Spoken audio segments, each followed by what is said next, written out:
അല്ലാഹുവേ സൂറത്തുൽ മുൽക്ക് സാധാരണ സൂറത്തല്ലല്ലോ, 6 അടി മണ്ണിനകത്ത് പ്രകാശമാകുന്ന സൂറത്തല്ലേ, 6 അടി മണ്ണിനകത്ത് കൂട്ടുകാരനാകുന്ന സൂറത്തല്ലേ. ആ സൂറത്തുൽ മുൽക്ക് പാരായണം ചെയ്യണമെന്ന് അല്ലാഹുവിന്റെ പ്രവാചകൻ അവിടുന്ന് പഠിപ്പിച്ചല്ലോ. എന്തുകൊണ്ടാണ് ഞാനും നിങ്ങളും പാരായണം ചെയ്യാത്തത്?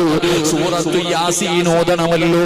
സൂറത്തു യാസീൻ ഓതിയിട്ട് ദുആ ചെയ്താൽ ദുആയിക്ക് ഉത്തരമുണ്ടെന്ന് നബി മുഹമ്മദ് മുസ്തഫ സല്ലല്ലാഹു അലൈഹി വസല്ലമ തങ്ങൾ പറയുമ്പോ, നിനക്ക് ജന്മം നൽകിയ അല്ലാഹു തന്ന ആയുസ് നിനക്ക് വേണ്ടി മാറ്റിവെച്ച നിന്റെ വാപ്പ പള്ളിപ്പറമ്പിൽ 6 അടി മണ്ണിനകത്തല്ലേ 9.5 മാസക്കാലം ഗർഭം ചുമന്ന് മരണവേദനയുടെ വേദനയും നിന്ന് പ്രസവിച്ച നിന്റെ പ്രിയപ്പെട്ട ഉമ്മ ഖബറിലല്ലേ. അവർക്ക് നന്മ ചെയ്യാൻ പറ്റില്ലല്ലോ. ആ മരിച്ചു പോയവർക്ക് വേണ്ടി വീടിനകത്ത് മഗ്‌രിബ് കഴിഞ്ഞിട്ടിരുന്നൊരു യാസീൻ ഓതിയിട്ട് ദുആ ചെയ്യാൻ നിനക്ക് കഴിയാതെ പോയില്ലേ പെങ്ങള്? സൂറത്തു റഹ്മാൻ പാരായണം ചെയ്യുമല്ലോ. അല്ലാഹുവിന്റെ പരിശുദ്ധമായ ഖുർആൻ സൂറത്തു റഹ്മാൻ പാരായണം ചെയ്താ റഹ്മത്തിന്റെ മലക്കുകൾ ആ വീട്ടിലേക്ക് വരുമല്ലോ.